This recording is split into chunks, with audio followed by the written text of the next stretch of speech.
Dari riset yang dilakukan oleh John Hopkins, masyarakat Indonesia sebenarnya merasa takut akan penyakit, tetapi sangat optimis nggak bakal ketularan dan merasa santai aja. Kalau ketularan nanti juga sembuh sendiri, katanya gitu. Kalau gue jujur, hal pertama yang bikin gue jadi agak pusing dan malah jadi, gimana gitu, itu mikirin orang-orang yang 2 minggu ke belakang gue temuin. Kalau ada stigma sosial, itu artinya orang diberi label.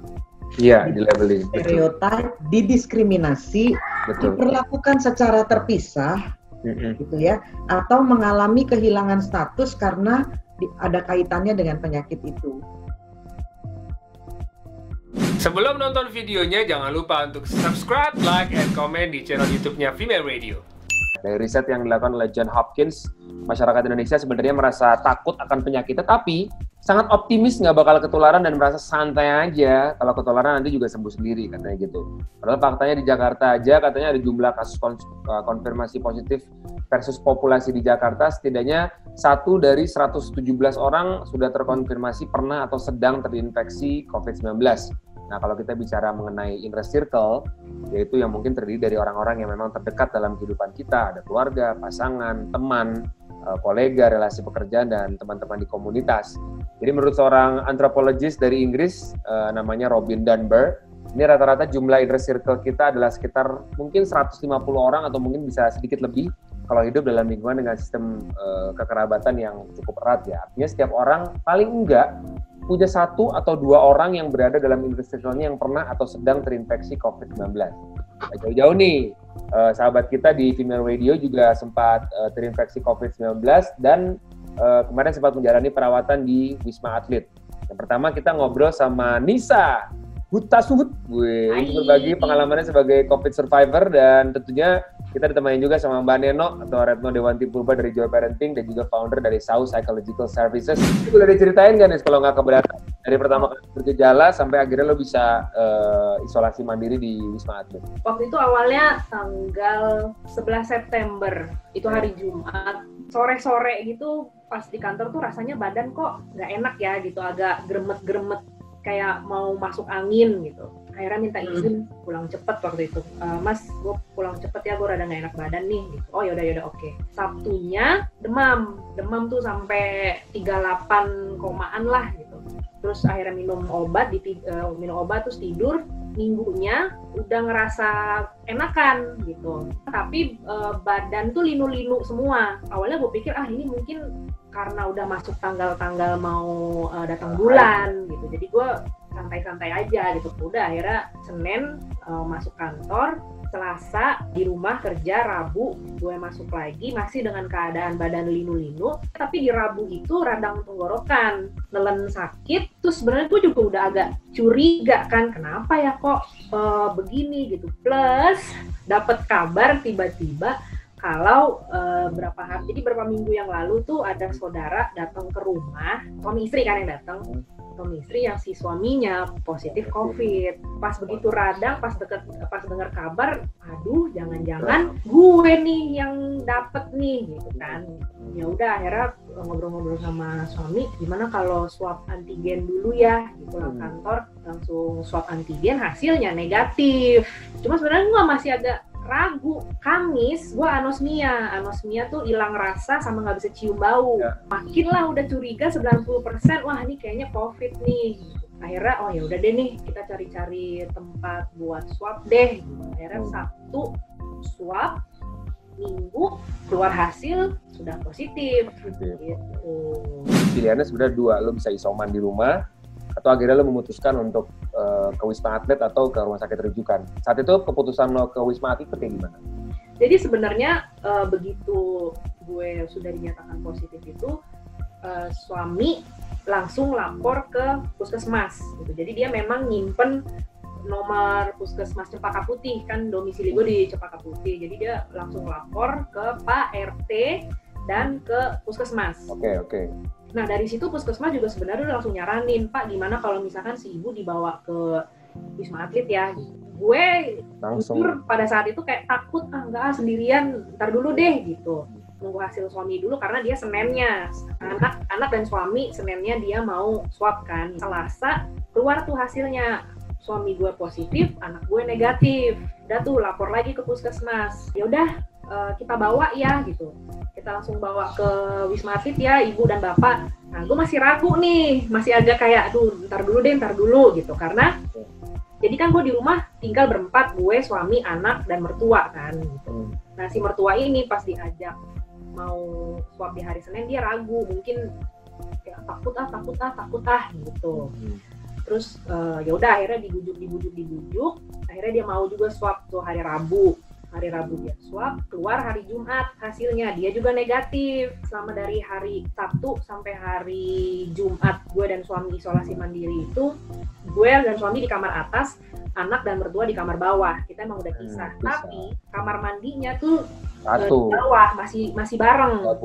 Jadi gue pikir daripada kita memberi resiko ke anak gue lagi yang udah negatif dan akhirnya takutnya dia jadi positif apa segala macam, ya udah deh gitu. Akhirnya di Jumat itu gue ngelapor ke puskesmas, ya udah deh dok, boleh deh kita dibawa ke Wisma Atlet. Lo sendiri waktu itu lo gimana caranya dealing with your psychological di dalam kepala, tapi tetap juga harus berpikiran positif, oke gue akan sembuh, dan satu lagi lo menjelaskan ke anak lo tentang kondisi lo waktu itu? Kalau gue jujur, hal pertama yang bikin gue jadi agak pusing dan malah jadi, gimana gitu, itu mikirin orang-orang yang 2 minggu ke belakang gue temuin. Kan belum tentu efeknya di mereka sama ke iya. Mereka jauh lebih parah, atau mereka jadinya lebih drop atau gimana gitu. Jadi pas di saat gue dinyatakan positif dan gue lapor ke kantor, terus gue ngomong ke suami, gue tuh kayak, gimana ya orang-orang kantor, gimana ya teman-teman aku gitu. Gue lumayan nangis. Pada akhirnya ya gue langsung WhatsApp teman-teman gue yang di luar kantor yang 2 minggu belakang gue temuin, aduh gue begini, sorry banget, bikin jadi was-was, bikin jadi khawatir apa segala macam, cuman kalian swab ya karena gue begini, karena gue begitu, nanti tolong kabarin gue ya hasil swabnya gimana gitu, karena ada rasa bersalah itu gitu. Iya. Dan ke anak gue juga dan ke mertua gue juga, apalagi mertua gue kan ya ada diabetes lah gitu, ada hipertensi juga kan, yang terpengaruh banget kan, yang ada yang ada komorbidnya. Secara psikologis tuh support apa yang bisa kita kasih buat saudara atau kerabat kita yang terpapar? Dan mungkin buat orangnya juga apa yang bisa dilakukan untuk tetap berpikiran positif dan dealing dengan guilty feeling tadi tuh Mbak? Masing-masing kita nih kayaknya udah ada inner circle-nya yang kena kan, tadi Ben udah ada. Aku juga udah ada 2 keluarga dekat, bahkan 2 orang pergi gitu kan, satu rumah. Dan itu dampak ke belakangnya macam-macam, dari mulai pertama aku setuju itu tadi, rasa bersalah muncul duluan. Karena bayangin kerepotannya kan Nis, nggak enak, kerepotannya mesti periksa. Ada banyak hal yang harus dilakukan orang-orang yang kalau dari tracingnya itu dia termasuk beresiko tinggi gitu kan. Makanya begitu negatif, alhamdulillah bersorak. Yang lebih banyak kita harus pahami adalah ternyata si COVID-19 ini kita selalu dapat pengetahuan baru tentang dia, kebiasaannya, penyebarannya gitu ya. Sampai sekarang belum ada pola yang jelas. Kok satu rumah ada yang 1 kena, 7 enggak. Nah, jadi wajar jika rasa bersalah itu muncul. Sebenarnya selain keluhan fisik tadi yang Nisa ceritain seperti sesak, kemudian letih ya. Dari riset-riset terakhir itu di bulan-bulan terakhir mengatakan bahwa 46% itu juga merasakan depresi, merasakan stres. Kemudian lebih dari 30% mengalami gejala-gejala PTSD, post traumatic stress disorder gitu ya, dan lebih dari 11% katanya merasakan gejala kecemasan berlebih, bahkan terkadang berkembang jadi OCD. Kita juga mesti aware adalah potensi grief dan secondary trauma. Grief itu rasa berduka, sedih yang muncul. Sebenarnya grief ini normal. Kalau kita mengalami sesuatu yang menyebabkan kesedihan, kena penyakit, kemudian ada orang yang meninggal, misalnya, kemudian kita berduka, itu wajar. Tapi kalau kita jadi carried over, griefnya lama banget, nggak kelar-kelar, rasa bersalah juga nggak kelar-kelar, itu yang kita mesti awareness. Yang kedua, secondary trauma. Nah ini Ben, secondary trauma itu apa sih? Trauma yang dialami oleh orang lain, ya. Jadi kemudian dialami oleh pihak yang ikut serta mengamati, memberi bantuan atau mendengarkan cerita pun gitu ya. Jadi misalnya Nisa kemarin terpapar COVID, gitu. Nisa mengalami stres, nggak semua orang mengalami trauma ya. Misalnya Nisa mengalami trauma, kemudian orang-orang yang ada di sekeliling Nisa yang membantu, mendampingi, itu punya potensi untuk mengalami hal yang sama. Nah itu namanya secondary trauma. Di sana tuh Mbak, mereka helpful banget dan siaga banget. Jadi aku tuh di tower yang memang orang-orang bergejala ringan gitu. Jadi di satu lantai itu, kalau di lantai 5, di setiap lantai itu ada polikliniknya dan ada ruang susternya. Setiap dalam satu shift itu mereka ada 3 orang, 3 perawat yang selalu standby 24, yang selalu standby menurut shift mereka, nanti ganti lagi, dan mereka helpful banget kalau misalnya kita datengin, mereka mau jawab, kalau misalkan kita ada kebutuhan, mereka mau jawab, mereka mau bantu. Tapi memang di sana kan konsepnya mandiri, jadi kita ambil makan sendiri, ambil obat sendiri, jadi nggak yang kayak di rumah sakit satu-satu yang gitu. Tapi kita dijadwalkan dalam sehari itu 2 kali tensi dan ada EKG juga, rekam jantung. Gitu. Jadi setiap kita mau tensi, gimana Bu kabarnya, ada keluhan nggak? Ibu kalau misalkan mau konsultasi dengan psikolog juga ada loh Bu, gitu. Kalau misalkan bosen, kesepian, kangen anak atau gimana gitu, ada. Gitu. Jadi kita tergabung dalam satu grup WhatsApp, itu semuanya pasien lantai 5. Di situ selalu tuh tiap hari ini psikolog yang standby, ibu ini kalau mau curhat silakan japri aja gitu. Juga yang merasa safe juga. Jadi karena sudah dilaporkan ke Pak RT positif, jadi kan anakku ini sebenarnya masih suka main kan sama teman-teman di sekitar rumah gitu. Pas begitu kita udah ketahuan ke warga kita positif, anak-anak yang biasa main sama anakku tuh menjauh. Menjauh, dan akhirnya kayak berapa kali anakku tuh pas aku di Wisma Atlet, ya telepon mah aku nggak ada yang mau temenan sama aku. Kasian. Aku juga kayak aduh sedih banget, anakku nggak ada yang mau temenin. Bener, karena stigma sosial itu kan muncul dalam banyak isu ya, dalam banyak kasus ya.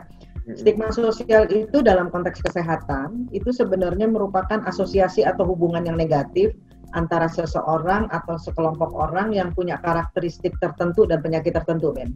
Kalau ada stigma sosial, itu artinya orang diberi label. Iya, di-labeling. Stereotip, didiskriminasi, diperlakukan secara terpisah, gitu ya, atau mengalami kehilangan status karena ada kaitannya dengan penyakit itu. Dari kekhawatiran lo, anak lo mungkin tadi nggak bisa main, terus juga rasa bersalah lo. Apa turning point lo yang membuat lo secara psikologis ya, membuat lo mempercepat proses recovery lo sampai terakhir gue WhatsApp lo, gue udah mau keluar nih gitu. Perhatian teman-teman sih gitu. Akhirnya banyak yang telepon, banyak yang WhatsApp. Bahkan ada yang gue kirimin makannya gitu, gue kirimin vitaminnya, lo mau apa gitu. Salah satu untuk melawan stigma atau memastikan kita tidak melakukan stigma ke orang lain adalah misalnya gini, kita nyebut nama virusnya dengan benar, COVID-19, tidak menggantikannya dengan kata-kata yang terkait dengan ras tertentu, yang terkait dengan hal-hal tertentu gitu. Itu nggak bisa, dan menyebut pasien itu dengan sebutan yang benar, gitu ya. Jadi misalnya people who have COVID-19, orang yang terinfeksi, COVID, orang yang sedang dirawat karena COVID kan, ya, yang seperti itu. Jadi menggunakan istilahnya juga korek gitu.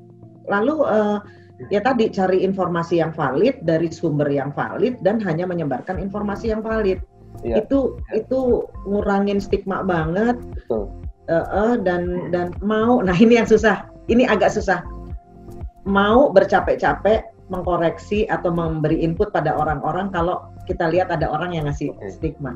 Di setiap bencana itu sebetulnya salah satu yang harus kita lakukan pasti akan ada adaptasi kebiasaan baru apapun. Pasti. Ya, jadi misalnya kalau tsunami, adaptasi kebiasaan barunya apa sih?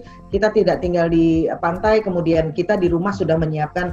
Kalau daerah gempa ya, daerah tsunami punya tas yang selalu siap sedia kita pakai kalau ada gempa, itu kan perilaku baru. adaptasi perilaku baru. Nah, kita di menghadapi COVID-19 ini kan protokol kesehatan itu adaptasi perilaku barunya. Betul.